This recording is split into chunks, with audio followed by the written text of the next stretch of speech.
Estos diálogos fiscales, lo actual y lo relevante del mundo tributario. Hoy vamos a platicar de un tema sumamente interesante y de moda. Vamos a hablar de compliance laboral y está con nosotros una experta que nos va a platicar de este tema. Quédese con nosotros.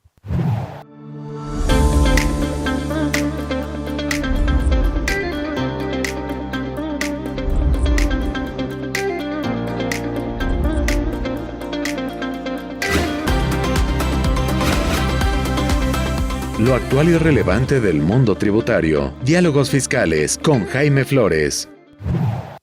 Bien, como comentamos en la introducción de este programa, hoy vamos a platicar de compliance laboral y hay una experta que nos va a platicar de este tema, la licenciada Emily Sutro, a quien le agradezco su participación en el día de hoy. Muchas gracias, Emily, por estar con nosotros. Hola, doctor Jaime, un gusto estar con ustedes en Diálogos Fiscales. Te agradezco mucho a ti y a Karen por la invitación y agradezco mucho más a todo tu auditorio que nos está escuchando y viendo. Muchas gracias. Pues vamos a platicar de compliance y sobre todo vamos a hablar del origen de este concepto, porque finalmente es un concepto que pareciera de moda en nuestro país, pareciera un tema novedoso. Sin embargo, y que hemos escuchado en otras pláticas, sabemos que es algo que en el mundo ya tiene tiempo y que se ha introducido en otros países y que además se está aplicando con gran éxito, porque fundamentalmente permite acreditar el cumplimiento de parámetros de ética, de parámetros de legalidad y de una serie de conceptos que hoy no podríamos pensar que las empresas vivan sin ellos. ¿A qué se refiere el compliance y después cómo trasladamos el concepto al ámbito de lo laboral? Efectivamente, compliance es cumplir. ¿Cómo estoy cumpliendo?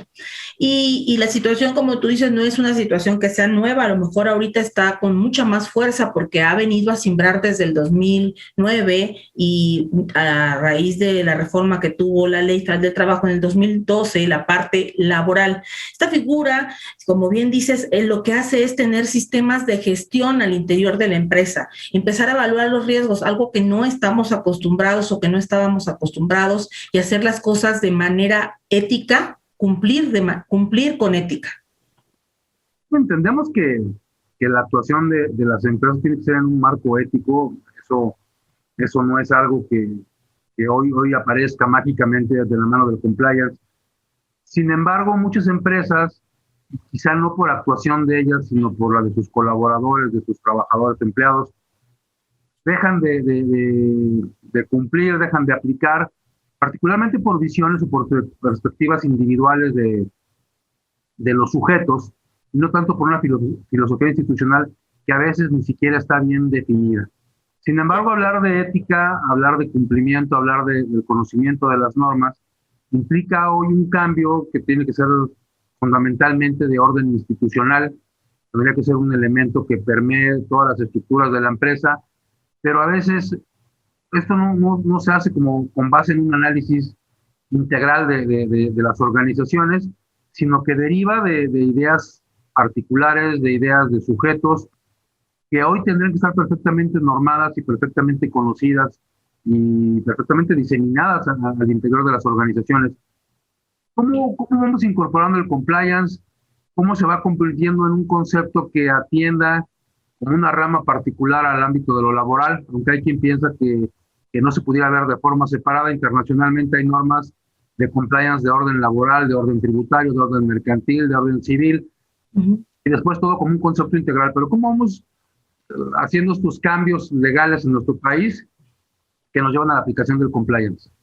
Ok, bueno, yo creo que evidentemente los cambios legales ya se empezaron a hacer a través del Código Nacional de Procedimientos Penales con la responsabilidad penal de las empresas. Ya se hizo en la Ley Federal del Trabajo con el artículo 132, en particular en su fracción 31, que nos habla de la creación de protocolos entre trabajadores y patrones que tengan como finalidad prevenir la discriminación de cualquier género, que tengan como situación prevenir la violencia laboral, el acoso, el hostigamiento, el maltrato y el trabajo forzado. Pero una cosa que también no hay que quitar de vista es el cambio de cultura. Esta es una situación de cambio cultural, es una situación de hablar ahora de derechos humanos. La Ley Federal del Trabajo, a raíz del 2012, tuvo un cambio brutal para aquella ley que considerábamos intocable. Esa ley se ha venido modificando y se modificó modificó de tal manera que ahora el eje toral de la Ley Federal del Trabajo son los derechos laborales. Y entonces estamos ante situaciones en donde ya no todos son pesos y centavos, estamos hablando de situaciones de dignidad humana. Quien lea el artículo 2 y 3 va a poder entender por qué la importancia de tener esos protocolos y por qué el no tenerlos va a ser un factor de riesgo para los empresarios, porque ya no nada más las demandas van a ir en el sentido de el despido fue por una situación de discriminación. ¿Qué medios de prueba vas a poder tú presentar si de entrada no tienes ni siquiera el manual de cumplimiento, que es obligatorio? Porque al ser texto de ley vigente es obligatorio. Hay una serie de cambios, parecieran nuevos, pero Sí. hasta donde yo recuerdo, la reforma de 1917 de la Constitución, la nueva Constitución, la Constitución vigente desde 1917, hubo un carácter social bastante importante en donde se pretendía otorgarle derechos a los trabajadores que quizás nunca se concretaron ya en el plano de la práctica. Pero efectivamente esta reforma que tú mencionas de 2012 y en principio esos artículos que citas, el artículo segundo y el artículo tercero, reconocen ya la necesidad, como está contemplado en el orden internacional, de un trabajo digno o decente. Y creo que de ahí parte en buena medida después las obligaciones del artículo 132, que habla de la fracción 31, pero también las nuevas causales de rescisión de la relación laboral sin responsabilidad para el patrón o sin responsabilidad para el trabajador, incluso del artículo 51, en donde ya se contemplan al acoso, a la discriminación, al abuso, como situaciones que pueden llevar a las empresas y a los trabajadores a rescindir su relación laboral sin tener ninguna responsabilidad. Pero con las adecuaciones que se hacen después, en el siguiente año, el Código Nacional de Procedimientos Penales, incluso podría haber una responsabilidad de una persona moral por la actuación de sus colaboradores. ¿Cómo se implica, cómo se relaciona toda esta modificación con este famoso compliance que ahora estamos platicando? Yo evidentemente en una parte sí coincido que en compliance es todo, porque cumplir éticamente es cumplir por todo el ente, porque la gobernanza de empresa le va a permear a toda la institución, desde los más altos niveles y así de manera descendente. Pero sin lugar a dudas, el que ya exista la posibilidad de que aparte de que se exista un laudo o una sentencia, dependiendo de dónde les vaya a tramitar esta situación por despido, que pudiera ser una situación de violencia, discriminación o acoso, pero que también se pudiera vincular a la empresa por una situación que se permitió y se toleró dentro y al interior del centro de trabajo, ese tipo de actos, es una situación que antes no se había visto, es un riesgo que los patrones no habían visto, y es cambiarle a todos los patrones la forma en la que se hace hoy las relaciones laborales. Sí, y precisamente para hablar de este tema, de cómo se tienen que generar las relaciones laborales al amparo de todas estas modificaciones, me gustaría que tomáramos un poco más de tiempo. Vamos a hacer un corte y regresamos para seguir platicando en Diálogos Fiscales, lo actual y lo relevante del mundo tributario. Quédese con nosotros. Diálogos Fiscales. Continuamos.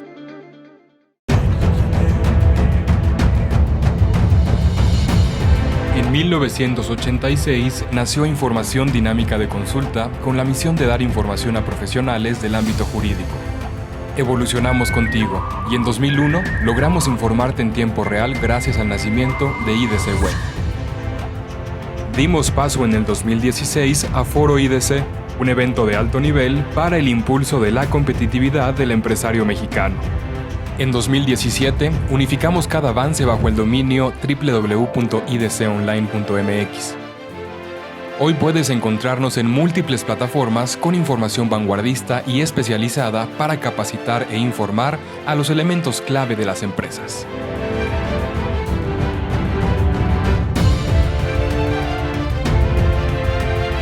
A 35 años de nuestro nacimiento, ha sido un honor acompañar tu labor de llevar a México al futuro.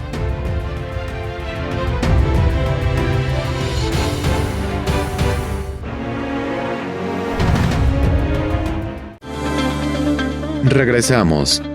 Diálogos Fiscales. Bien, pues estamos aquí de nuevo platicando de compliance laboral con la licenciada Emily Sutro. Y nos comentabas antes de ir a corte que evidentemente, y en eso coincidimos, hay un concepto de compliance que tiene un carácter integral, tiene un carácter de cumplimiento normativo de toda la institución, tiene que ser parte de una filosofía institucional. Sin embargo, al momento de llevarlo al plano de la aplicación práctica, sí requerimos que haya especialistas, porque el que sabe de laboral no necesariamente conoce el elemento penal y el que sabe de fiscal no necesariamente conoce lo demás, así como también la parte mercantil. Habrá quien conozca 2 o 3 de las aristas necesarias para implementar programas de cumplimiento, pero me parece que hay que apoyarse en especialistas en cada ramo. Y la parte laboral particularmente tiene situaciones muy peculiares, situaciones que tienen que estar muy apegadas a un marco normativo, no solo de carácter nacional, sino internacional. Las reformas, las que establecen en principio la necesidad de un trabajo digno, decente, surgen de acuerdos y de convenciones internacionales, como es la Organización Internacional del Trabajo. ¿Qué tenemos que empezar a contemplar en una nueva conformación de las relaciones laborales que se ubiquen ya en este marco de cumplimiento que nos estás comentando? Mira, yo también, al igual que tú, creo que sí hay que buscar la situación de la expertise, de que sepas hacer determinada cosa, porque no podemos ser todólogos. Yo a lo mejor lo que trazaría como algunas situaciones para, como mínimo, que deberíamos de estar viendo para estas situaciones de manuales de cumplimiento en materia laboral es tener políticas de no discriminación de género, una política muy clara de respeto a los derechos humanos, un código de ética de la empresa, tener atención de casos de violencia, acoso o hostigamiento sexual, pero que aparte estén documentados, no que nada más estén documentados, también que hayan sido elevados al Reglamento Interior de Trabajo y que ese Reglamento Interior de Trabajo contemple sanciones, que podamos privilegiar es más, garantizarle a nuestros trabajadores que en caso de que se haga una denuncia va a haber anonimato y que no va a haber represalias. Eso es una situación bastante difícil en la que van a tener que empezar a trabajar los patrones.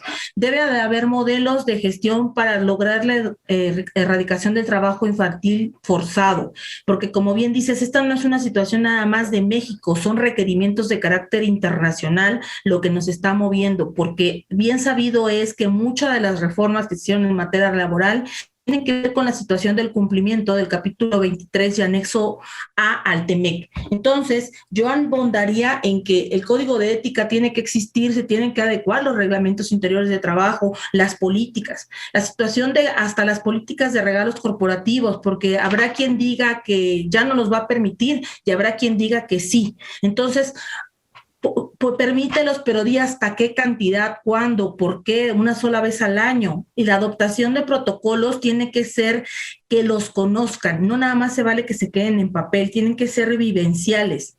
Yo creo que la nueva situación de cómo vamos a llevar las cosas va a ser a través de una cultura de prevención. La cultura de prevención es la nueva forma de hacer el derecho laboral desde mi gusto, porque en situaciones de discriminación donde no hemos nosotros como abogados de empresa ni abogados que llevan la parte de trabajadores, vamos a empezar a hablar de temas de reparación del daño. ¿Cómo vas a reparar el daño que tú causaste a una persona que fue discriminada de manera sistemática dentro del centro de trabajo? ¿Cómo vas a reparar el daño a una persona que tuvo acoso o hostigamiento en el centro de trabajo? Una persona que tuvo trabajo forzado o trabajo infantil. Sí, que son conceptos que parecieran de nuevo cuño. Nuestra legislación, sin embargo, ya solo de 2012 a la fecha, pues ya transcurrieron prácticamente 9 años, en los que no había sido suficiente la incorporación a la ley del trabajo, sino que tuvo que aparecer una disposición de carácter penal para que entonces nos empezáramos a preocupar. De hecho, y pareciera que así es, el compliance tiene en buena medida una dosis de descargo de responsabilidades penales, porque una forma de atenuar las penas en materia penal es cumplir con estos programas de cumplimiento. Pero hoy... Perdón que te interrumpa, doctor. Y una situación, por ejemplo, para el área de inspecciones en materia del trabajo, también va a ser una forma de descargo el contar con el manual. Cuando nos vengan a hacer una inspección en condiciones laborales, el no contar, el solo hecho de no contar con el protocolo ya nos pone en una situación de una sanción para la empresa.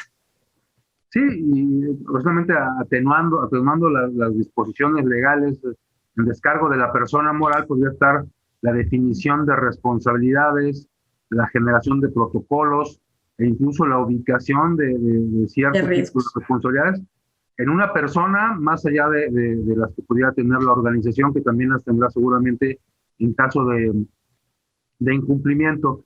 Pero hoy a esas tradicionales cuestiones que pudieran ser violadas, como es las cuestiones de discriminación, perspectiva de género, hostigamiento, acoso, se vienen a agregar modificaciones que van a entrar en vigor a partir de este año y desde 2019 con la última gran reforma laboral que tuvimos, si pudiéramos llamarle así, que habla del ámbito de sindicalización, que también ya habrá responsabilidades en caso de incumplimiento, y a partir de 2020 y 2021, con las reformas que existieron a la defraudación fiscal, que ya se incorporan algunos elementos a la Ley Federal del Trabajo, pero en 2021 con la aparente prohibición del outsourcing, que va a haber algunos temas que en las responsabilidades penales tengan alcances importantes. ¿Qué va a pasar con todo este tema en el futuro? Ya parece que este año se aprobará, aunque no sabemos todavía si va a iniciar su vigencia en 2021 o en 2022, la reforma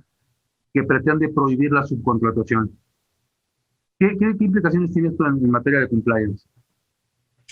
Bueno, yo creo que sobre todo para la gente que se dedica a administrar personal en México viene una serie de situaciones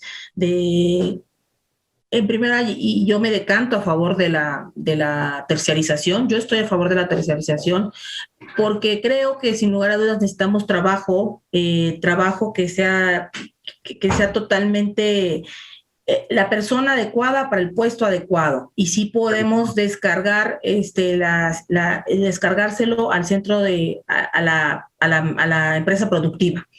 Dos, la situación de que esto también, ¿cómo vamos a hacer ese paso de los trabajadores y violentar sus derechos laborales porque eso podría hasta ser una situación de violencia laboral, condiciones diferentes, de cambiarlos de un centro de trabajo a otro centro de trabajo, si eso implica un menoscabo de derechos laborales? Podría haber un tipo de violencia laboral, una discriminación en cuanto al trato que le pudieran dar un patrón a otro en ese cambiarlos. Entonces, es algo que yo también, al igual que tú, creo que saldrá este año, pero no creo sinceramente que se vayan a aventurar a que vaya a tener consecuencias de carácter inmediato. Yo creo que nos van a dejar ahí una vacatio legis para que nos precises por qué crees que no este año. Vamos a hacer un corte y regresaremos a seguir platicando de subcontratación para iniciar este último bloque y que nos platiques cuál es tu perspectiva del tema. Estamos hablando de compliance laboral. Quédese con nosotros. Diálogos fiscales. Continuamos. IDC te invita a nuestros seminarios fiscales 2021. En cada uno de estos seminarios obtendrás los conocimientos necesarios de los efectos legales y fiscales que deberás seguir. Conoce de forma práctica y sencilla el tratamiento fiscal y las alternativas que existen en los regímenes fiscales de las sociedades civiles. ¿Cuánto y cómo se reparten los dividendos? Aprende esto y más en nuestro seminario Básicos para la repartición de dividendos. Conoce el tratamiento fiscal y de comercio exterior del robo o destrucción de mercancías que debes ofrecer en donación, materias primas, productos terminados o que hubieran perdido su valor. ¿Cómo atender una cancelación de certificados digitales? Descúbrelo en este seminario. La normativa fiscal aplicable en cada país tiene que ajustarse al contexto internacional para establecer cómo se determina la renta del contribuyente. Cerramos nuestros eventos fiscales con todo lo nuevo en la reforma fiscal el 25 de noviembre. Llévate todo el paquete fiscal con nuestra promoción en conmemoración de los 35 años de IDC. Ponte en contacto con nosotros.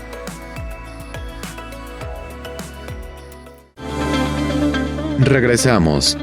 Diálogos fiscales. Bien, pues regresamos a este último segmento. Estamos platicando de compliance laboral y los derroteros de la charla nos han llevado a un punto que pareciera ajeno, pero que yo creo que está íntimamente ligado.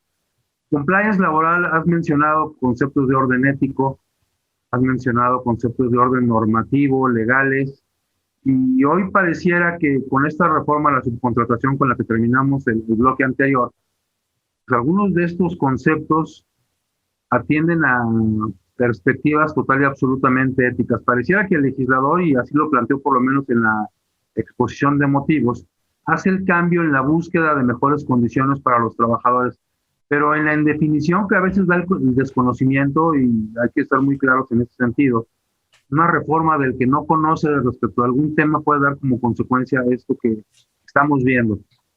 ¿De quién son los trabajadores? ¿Quién los tendría que asumir a partir de esta reforma? Porque se dice cada empresa tendrá que absorber los conceptos que corresponden con su esencia, con su actividad principal, y solamente podrá delegar en terceros, ya no le llama subcontratar, aunque a mí me parece que sigue siendo lo mismo, ya no podrá subcontratar o ya no podrá delegar en terceros aquellas actividades que no sean parte de su objeto principal. Su objeto social incluso dice la ley, ¿no? Lo cual podría ser muy amplio y limitar muchas cosas.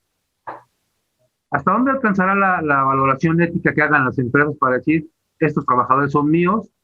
¿Y hasta dónde puede haber un impacto en el medio laboral, en donde algunas empresas digan, pues estos trabajadores no eran míos y no van a ser míos?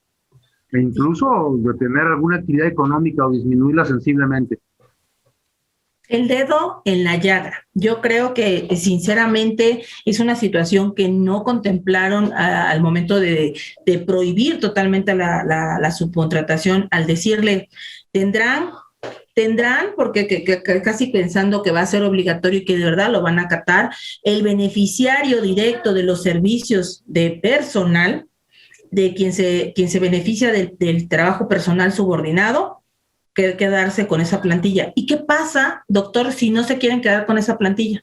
Y vamos a hablar de una plantilla de 300 trabajadores que ya no lo quieren porque evidentemente no los van a llevar a su empresa para hacerlos sus propios empleados, sus propios trabajadores, porque a lo mejor van a tener mayores prestaciones a las que tenían aquí. O el solo hecho de tenerlos ahí, hay muchas empresas que no tenían ni siquiera registros patronales, que tendrán que tener ahora registros patronales para poder ingresar a esos trabajadores. Entonces, esa situación de poner al trabajador, porque al final del día es poner al trabajador en jaque, porque él estaba contratado hoy por una figura.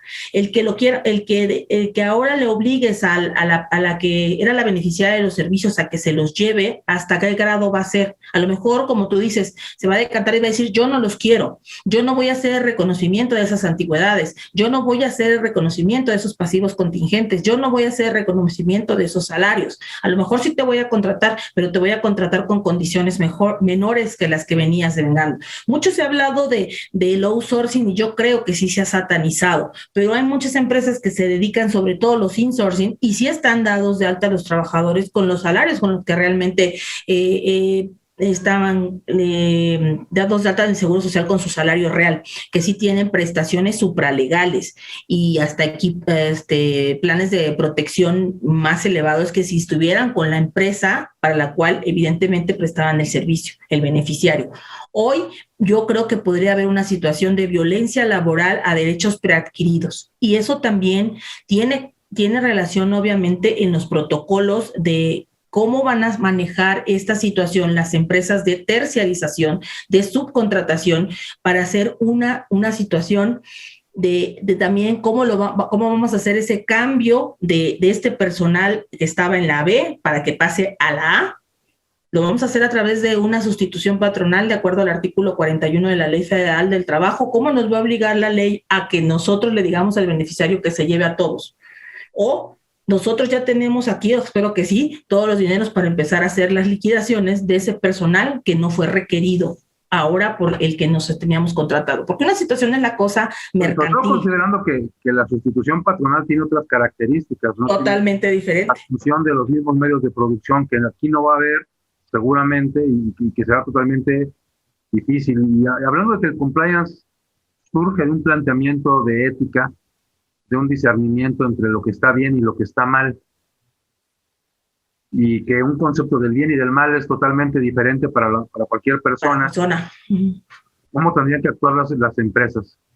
Hacer lo correcto aunque no te estén viendo, dicen por ahí, ¿no? Entonces, hacer lo que está en cumplimiento. Como tú dices, cuando se reforma el artículo 2, cuando se reforma el artículo 3 de la Ley Federal del Trabajo, sin lugar a dudas lo que buscábamos es que tuvieran las condiciones en México para tener trabajo digno y decente, para tener centros de trabajo en donde se pudiera realizar las labores de manera adecuada, en donde hubiera un respeto a la dignidad humana, que se pudiera favorecer la equidad, la igualdad, pero eso esperemos que no nada más se quede en papel y en una situación ahorita que va a estar en prueba, a ver si es cierto que podemos garantizarle esto a nuestros trabajadores, hoy que nuestros propios legisladores nos están diciendo que una figura que ha funcionado durante mucho tiempo en México, que yo no digo que no sea perfectible, pero que ha funcionado, como ha sido la subcontratación, tiene que desaparecer en tan poco tiempo y que tiene que desaparecer con el riesgo